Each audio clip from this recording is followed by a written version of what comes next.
start. So last meeting class, we again discussed what introduction is and what are the subsections. We are done with the introduction, statement of the problem, hypothesis, and significance of the study. Now, ano yung naiwan? We have theoretical and or conceptual framework and scope and delimitation of the study. We will stop here in the scope and delimitation of the study, and we will have the review of related literature and studies during our midterm period.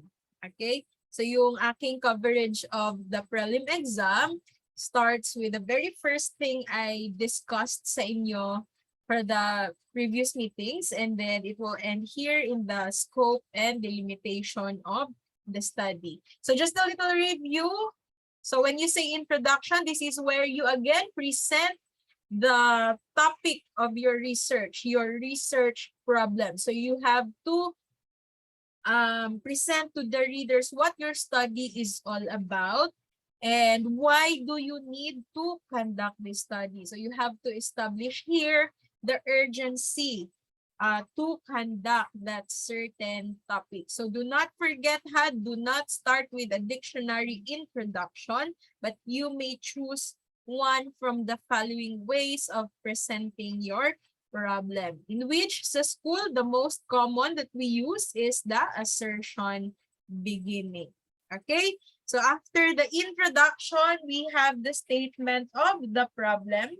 It starts with a general statement of your research problem. Most likely, it's the aim or the objective of your study.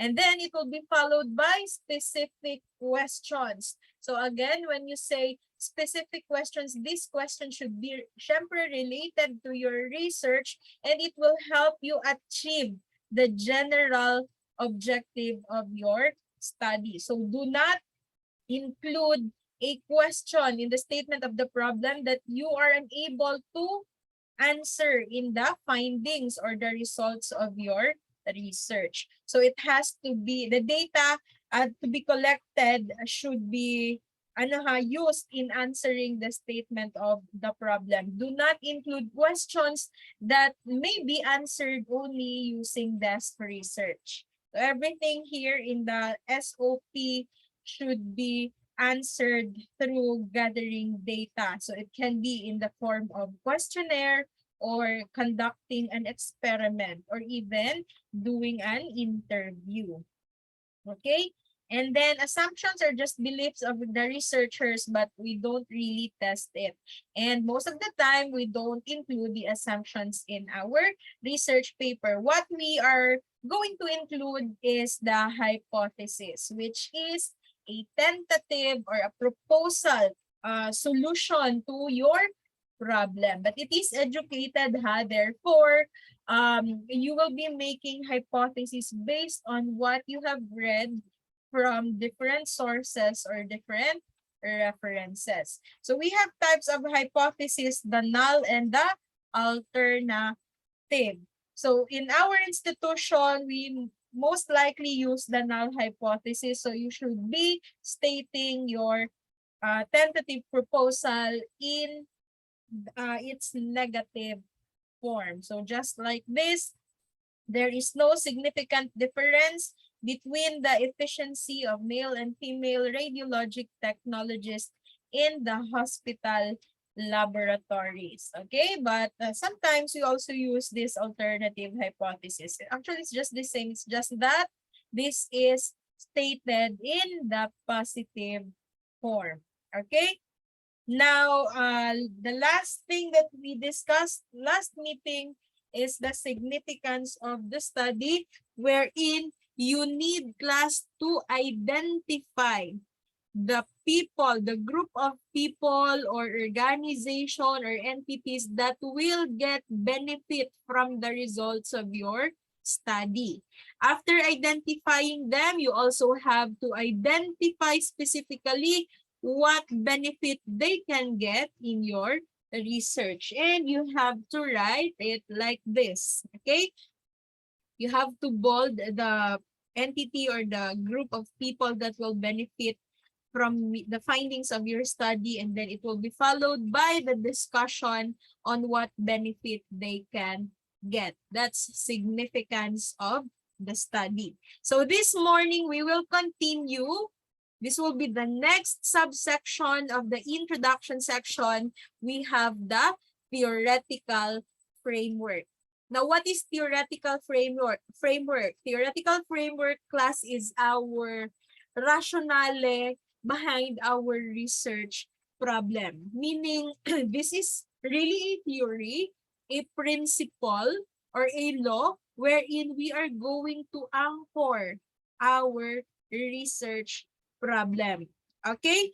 So, theoretical framework is actually a product of a research also. You will be researching principles, laws of science or education or psychology or theories of these areas, and you have to relate it in your research paper. So what must be obtained from a theory that you're going to use in the theoretical framework of your study? Syempre, the name of the author or the authors of the theory, the one who postulated or formulated that theory or law.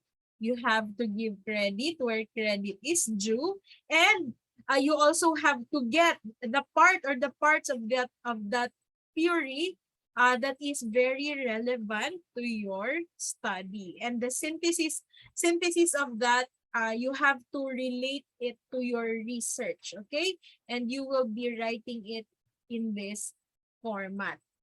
Okay? So let me check ha. This study is actually entitled, itong example dito, it's about formulating an instructional material in learning pharmacology. I don't know if you have pharmacology in medtech, but I think so. Pero ito, gagawa ng instructional material for learning pharmacology in the laboratory. So parang gagawa ng manual sa laboratory manual. Ganun yung research na ito. So, ang theory na ginamit here for this kind of research is, wait lang ha. Hanapin ko yung theory. Pangalan ng theory na yan. Theory of constructivism. So, you can actually you can use theory sa education, theory sa psychology, or scientific theories, laws, or principles wherein you're going to anchor your research. So since this is like making a pharmacology laboratory manual, again, yung ginamit na theory in this study is the theory of constructivism. So according to the author of this theory, the person constructs his own understanding and knowledge through experiencing things and reflecting on those experiences. So that's what we are doing in the laboratory, right? We learn more if we do things on our own, like we experience to do these procedures in the laboratory. So inangkor itong study na ito doon sa theory of constructivism. So ganun din yung gagawin ninyo sa research ninyo. If meron na kayong topic, you look for theories that is like related to your research problem or sa research topic ninyo. So you have to first introduce the name of the theory, and then you have to name also the author, and then afterwards you discuss how this theory is related to your own research. Okay? So ito yung example of a theoretical framework. You really have to look for a theory wherein you have to anchor your research. Let us look for other examples. Kasi baka malito kayo ng theory ang ilalagay namin dyan, ma'am. Wait lang, ha? Okay. So another example, ito yung study na pinisend ko din sa inyo last time. yung medical fake news and fear-mongering during COVID-19 pandemic, the impact on the vaccine confidence among the millennials. So if we look at their title, we can easily identify what is the research problem now. They want to know whether these medical fake news and fear-mongering affect the vaccine confidence of their respondents. Now, ano yung theoretical framework nila? What's the theory that they use? In this study, it's the health belief model by this psychologists, group of psychologists. So again, parehas kami ng format ha.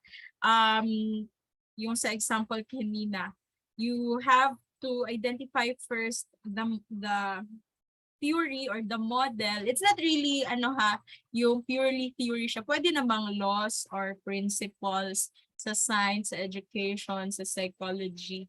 Ganun siya. So it's a psychological model. It's the health belief model. Ano bang ibig sabihin ng health belief model na ito? Okay. Health belief model is derived from the psychological this one. The model's goal is to predict health-related behaviors, especially when engaging with health services. So, ano daw itong health belief model na ito? The desire to avoid illness or conversely get well if already ill, the belief that a specific health action will prevent or cure disease. Ay, marami pala silang model. Ay, hindi isa lang. Health belief model and theory pala itong ginamit nila. Anyway, sige. So, anong gagawin? Kasi this is my first time reading the theoretical framework, no? But, the health belief model class nila is related to their research. So, that's according to them. Since they want to know the impact of this fake news to the vaccine confidence of millennials, and they think that this health belief model will really help them discuss or explain their topic. So siguro naman kung 'di ba yung mga beliefs natin sa ating health or sa ating environment, sa ating society will really dictate what we are going to do to avoid illness, or if nagkasakit na, it will really dictate ano yung gagawin natin. So yun yung ibig sabihin ng health belief model na yun. And if titingnan natin yung topic nila, yes, it is really related. But class, kasi yung sa first example ko, isang theory lang talaga ang ginamit doon. Pero sa kanila, actually marami yung theories nila. And that is also possible. If you can look for additional theories or laws that you think is related in your study, then you may also include that one in the theoretical framework. So actually, aside from their health belief model, kasi ibang psychologist ang gumawa niyan, meron pa din silang health belief theory. That's another thing, no? Another theory, though parang magkapareho yung pangalan nila except for the model and the theory. Pero isa din ito sa theory na wherein they anchor their research. Okay, matatagalan nga lang tayo pag binasa pa natin yung theory na ito. Okay, but anyway, ito yung mag-help sa kanila explain what their research is all about. Okay, the health belief model and the health belief theory. Okay? Okay, so just like this one, nandito kasi yung kanilang synthesis. Yung synthesis is after discussing what the theory is all about, you have to relate it in your research, ha? So nandito yung kanilang synthesis. The theory could explain the change in the behaviors of the individuals to the decisions in accepting or rejecting the vaccine. Okay, so the only difference with the said research is that there is an involvement of a specific independent variable.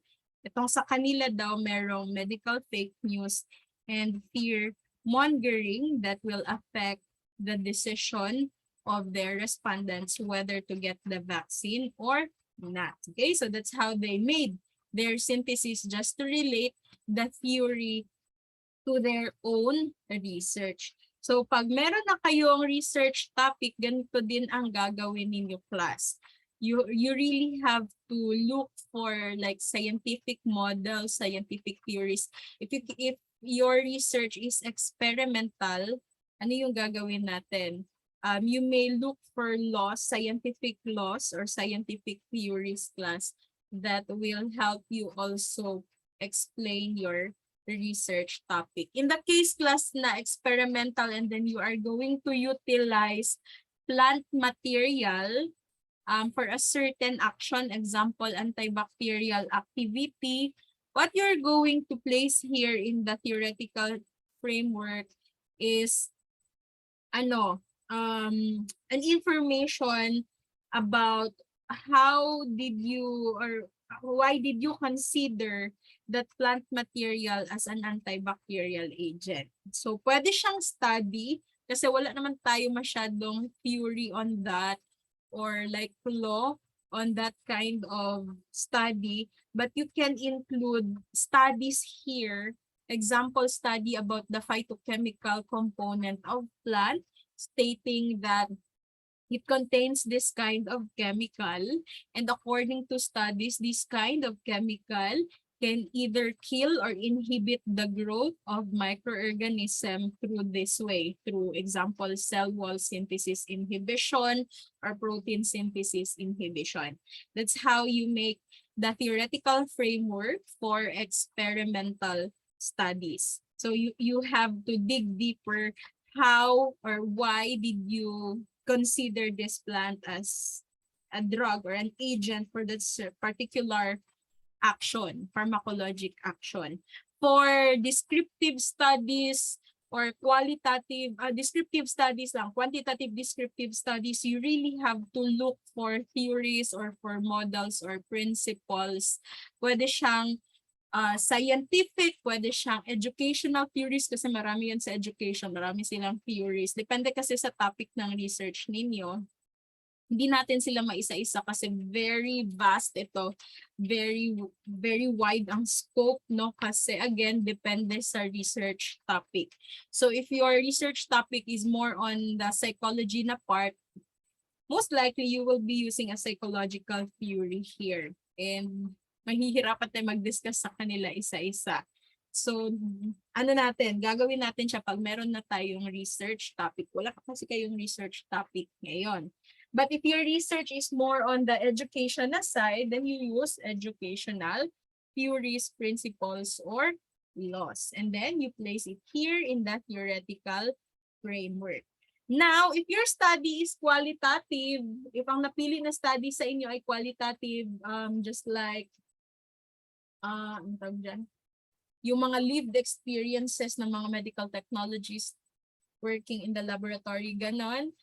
Most of the time, we don't usually include theoretical and conceptual framework in the paper. So medyo, maliit yung scope ng introduction ng qualitative research. Kasi wala tayo masyadong theories when it comes to experiences, exploring the experiences of these persons. But if meron kayong makita, you can actually include a theoretical framework there. Pero yung conceptual framework, wala na talaga for qualitative research. Okay? You have questions? You may ask questions if you are confused about something. Now, the next one is the conceptual framework. So sa conceptual framework, actually to simplify it, this is where we are going to identify the variables of the study. What are the variables and what are the expected outcome in our study. So in the conceptual framework, we will really have a figure class. And in the figure, we will really show the relationship between the variables you identified in your research. So most of the time, for quantitative research, we have at least two variables. We have the independent variable and then the dependent variable. So later we will discuss what the other variables are. But first, for the independent variable, we also call this as the predictor variable. Ito kasi ang kinokontrol or minamanipulate in the study. And if we're going to control or manipulate these independent variables, we will going to predict or presume a certain effect or outcome. Okay, so kaya siya tinatawag na control variables. So in our research, example, quantitative experimental research, our independent, what we're going to control in the independent variable, most likely it's the treatment that we are going to use. So kung antibacterial study siya, then what we're going to control is yung treatment. Number 1, yung plant material. Diba, kinokontrol natin siya kasi ito lang talaga na plant material ang gagamitin ko. Wala nang iba. And kinokontrol ko siya kasi itong part lang ang gagamitin ko. Example, leaves lang. O kaya flowers lang. Okay? And then another one, you can also include here the positive control. That is another thing that what we manipulate in the study. So meron kang antibacterial agent that is already proven and tested, accepted in the market. Ginagamit siya as antibacterial agent. And pwede natin siyang i-compare doon sa iyong plant material. So that is included in the independent variable. Kasi as we manipulate them, we will get the presumed effect. Okay? So in this case, yung dependent variable naman yon. Yan yung criterion response or consequence or outcome after the manipulation of the independent variable. So another example again, if you are going to use antibacterial agent, diba, our independent variable are the plant materials that we are going to use, the positive controls, the negative controls, and then yung dependent variables nun, most likely will be the zone of inhibition. Not really the antibacterial activity, ha? Kasi how do we measure antibacterial activity? We're going to do in vitro testing, di ba? What we are measuring is the zone of inhibition. In example, in millimeters. That's the dependent variable. Okay, you have to be specific. Kasi when you say antibacterial activity, paano mo yun siya i-measure? You have to be specific. So these two class are the most common variables we have in research.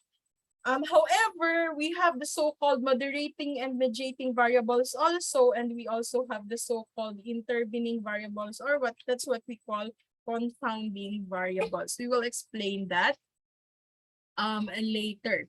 But before that, please take note ha, na ganito talaga yan siya. Hindi ka pwedeng mamili anong shape yung gagawin mo for the box of your independent and dependent variable. Naka-ano talaga yan siya, class? Naka-box talaga siya.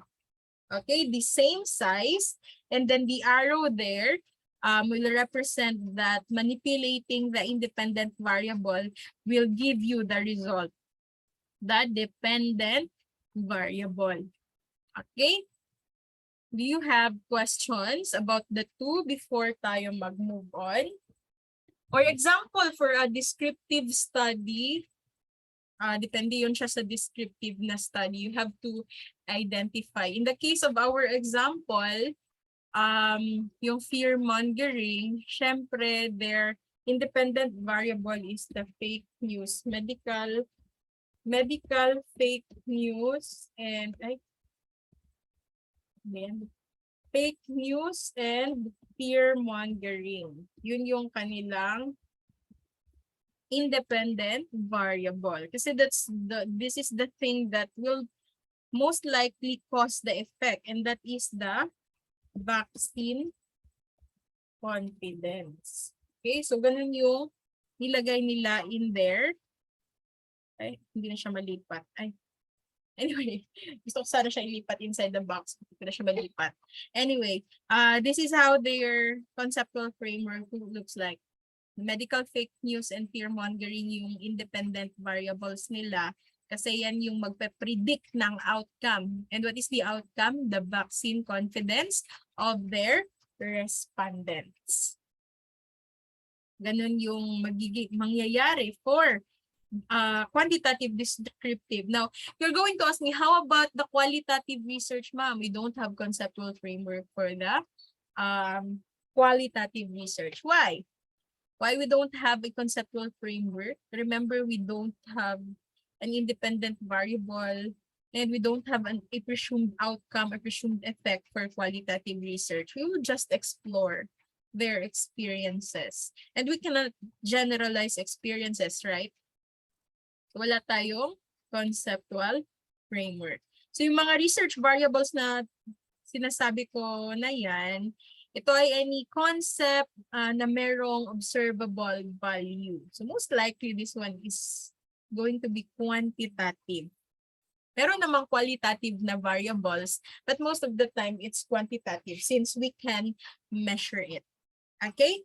So nasabi ko na kanina, independent variable is presumed to have an effect. Magkukause siya ng changes doon sa another variable. Kaya tinatawag din siyang predictor variable. And then the one that is expected to change, yung outcome natin is the dependent variable. Other name for dependent variable is criterion variable class. Okay? Let me show you how did they write their conceptual framework. It looks like this. Though hindi lang ito na-edit, pero hindi tayo pwedeng mag-design ng arrow. Pila ito na-edit. Talagang ano lang, ganyan lang. Simple arrow lang dapat siya. Magkaparehas na size yung box. And magkadikit ha yung arrow sa isang box to another box. Okay? But it's not just about the figure. You also have to explain what is written in the figure class, in the conceptual framework. You have to present the figure and then explain it. What do you mean by the independent variable na nakasulat dyan? And ano yung iyong dependent variable? Though it's just a small one. It's necessarily, mahaba. As long as you have presented and explained the figure already in the conceptual framework, that's already good. Okay? Sige. So some researchers have moderating variable. The moderating variable can be qualitative, walang numerical data. Pwede din siyang merong numerical data. Pwede din siyang quantitative as long as it will affect the direction or the strength of the relationship between the independent and the dependent variable. We call that moderating variable. Example, you have an example here. Sa library ito na study. Availability of reference manuals. Tapos number of rejects. Okay? So ito example, availability ito ng mga books. Gusto niyang malaman kung gaano karami ang nire-reject niyan. Pwede naman itong conceptual framework na ito, pero actually if we look into the research deeply, meron pang isang variable na mag-a-affect dyan. Okay? So, ilalagay mo siya sa gitna. The arrow will be pointing to this arrow kasi yung effect niya is on the relationship between these two. So, ito yung tinatawag na moderating variable. Interest and inclination. So, mag-a-affect yan siya dito sa outcome na ito. So, interest and inclination. So, kaya siya may mga reject because of the interest. Mag-a-affect kung ano yung interest ng mga readers or ano yung inclination ng mga readers. We have more examples for our moderating variable. Example, you want to know the relationship between hours of study and the exam score. Yun yung gusto mong malaman. Gusto mong malaman kung meron bang relationship. Kung tataas ba yung hours of study ng isang student, tataas din ba yung exam score niya or the other way around. Pwede ito siya na study. Pero to make it more accurate, you have to consider another variable. And this is the moderating variable or moderator variable.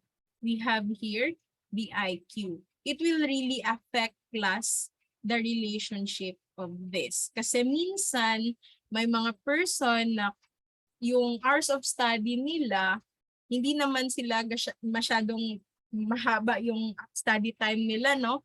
Pero mataas yung IQ nila, kaya minsan mataas din yung kanilang exam score. So kaya ilalagay natin siya dito as moderating variable. And then, you have here, you want to know if there is a relationship between the level of stress of a person and yung pagkakaroon niya ng depression. Kung mataas ba ang stress level, tataas din ba ang risk of having depression, or it's the other way around? That's getting the relationship. Pero, actually, okay lang itong study na ito, accepted naman.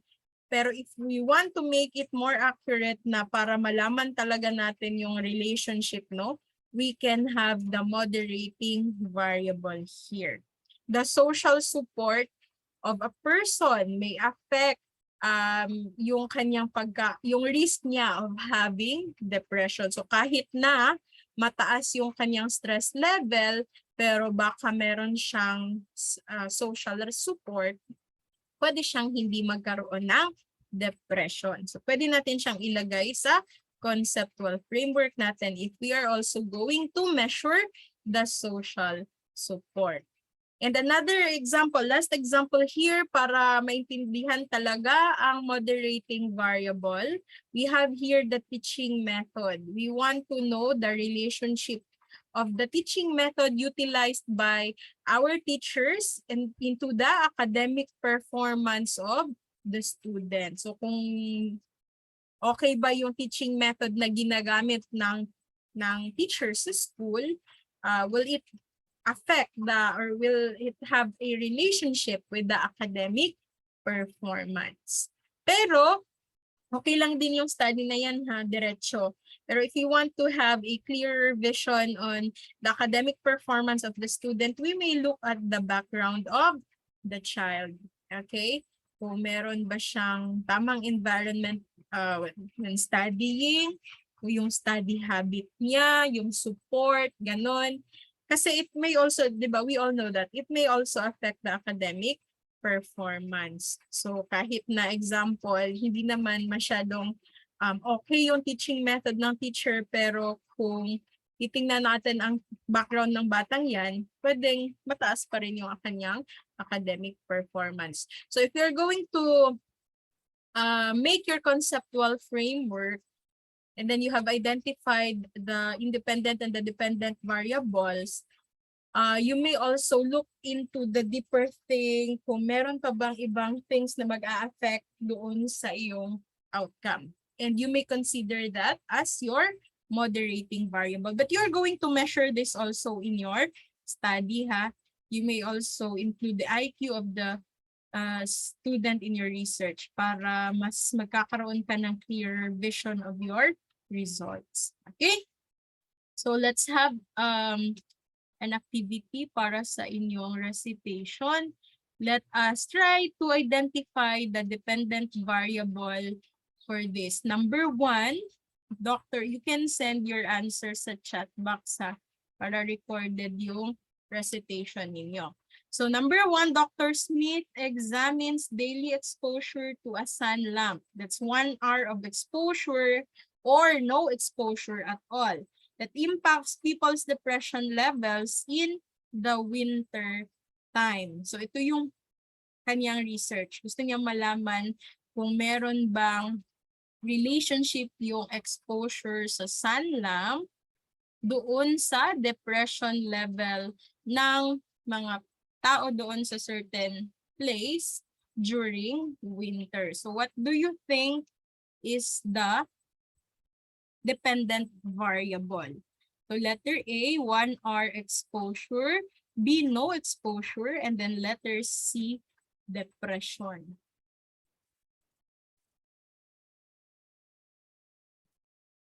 Okay. Very good.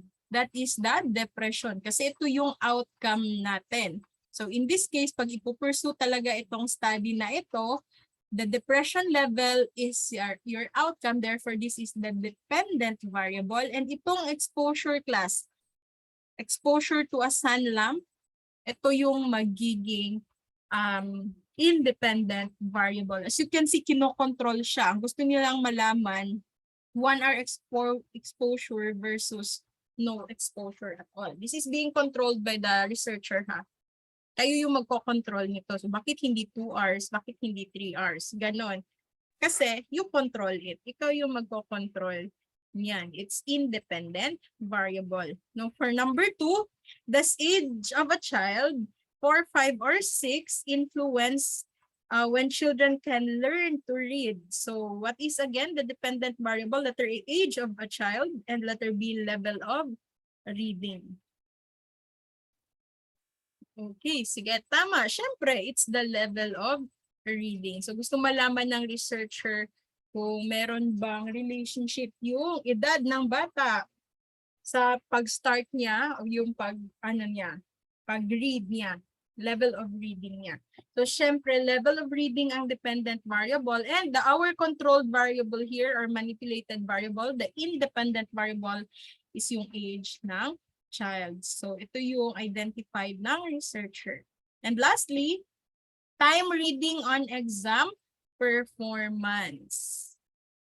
So, syempre, letter B pa rin yun. Okay, tama. I-send nyo lang dyan ha para ma-record ko. So, time reading is the independent variable, the predictor variable. Kung gaano ba kataas yung reading time nyo, mag-a-affect ba yun sa exam performance? So, definitely the outcome is exam performance. Okay, very good. So, I hope this time you can easily identify independent variables and dependent variables. Wala nang mako-confuse niyan. Okay, kasi maraming nako-confuse between IB and BV. So, yan yung sinusulat class in the conceptual framework. You have to make your own figure and then explain the figure. Okay? Do you have questions about our conceptual framework before we'll move on to our last topic for the introduction section?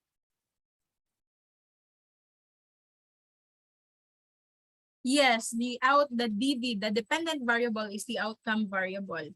So just like this one, kung nagbabasa ka ba, will it affect your exam performance, or yung time ba ng pagbabasa mo will affect the exam performance? So syempre, the exam performance is the outcome. After reading, you will take the test, and the outcome is the exam performance. That's the DV, dependent variable. The predictor variable is the independent variable. Okay? So if wala na, let's move on. This is the second to the last subsection of the introduction, the scope and the limitations of the study. So from the name itself, scope and the limitation, we are talking about the boundaries here, the coverage of your research study. So that will be in terms of area, issues, your respondent, the time frame of your studies, and you will also include any limitation. If meron, you may include the limitation. So how do you write the scope and the limitation of your research?